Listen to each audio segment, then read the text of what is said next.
కారం రంగు రుచితో ఉంటుంది. ఆచి మిరపపొడి అదరగొట్టే కారం రంగు రుచి. మంత్రి లోకేష్ ను డిప్యూటీ సీఎం చేయాలి అన్న డిమాండ్ను టీడీపీ అధిష్టానం సీరియస్గా తీసుకుంది. ఎవరు మీడియా ముందు బహిరంగ ప్రకటనలు చేయవద్దని సూచించింది. ఏ నిర్ణయమైనా కూటమి నేతలు మాట్లాడుకుంటారని స్పష్టం చేసింది. అంతలోనే జ్యూరిక్లో టీజీ భరత్ ఓ అడుగు ముందుకేసి కాబోయే సీఎం లోకేష్ అన్నారు. ఆంధ్రప్రదేశ్లోని కూటమి ప్రభుత్వంలో డిప్యూటీ సీఎం పదవిలోని షురూ అయింది. మంత్రి లోకేష్ ను ఉప ముఖ్యమంత్రిని చేయాలని కడప జిల్లా టీడీపీ అధ్యక్షుడు రెడ్డప్పగారు శ్రీనివాసులు రెడ్డి ముఖ్యమంత్రి చంద్రబాబు సమక్షంలోనే వ్యాఖ్యలు చేశారు.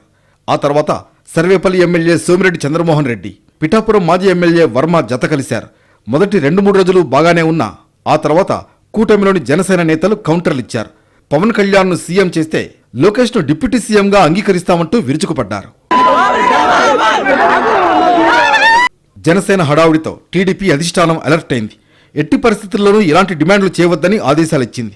లోకేష్ డిప్యూటీ సీఎం అనే డిమాండ్ను సీనియర్ నేతలు, అధికార ప్రతినిధులు మీడియా ముందు బయట మాట్లాడవద్దని ఆదేశాలిచ్చింది.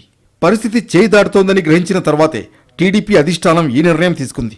ఏదైనా ఉంటే కూటమిలో చర్చించి నిర్ణయం తీసుకుంటామని స్పష్టమైన ఆదేశాలిచ్చింది. కూటమిలో నేతలు మాట్లాడి నిర్ణయం తీసుకుంటారనే కామెంట్స్తో కొత్త సందేహాలు మొదలయ్యాయి. అసలు ఇలాంటి నిర్ణయం ఏమీ లేదని ప్రకటించకుండా మాట్లాడవద్దని ఆదేశాలు ఇవ్వడం ఏంటనే చర్చ కూడా జరుగుతోంది. అసలు చంద్రబాబు ముందు లోకేష్ ను డిప్యూటీ సీఎం చేయాలని అన్నప్పుడే ఖండించి ఉంటే బాగుండేదని అంటున్నారు.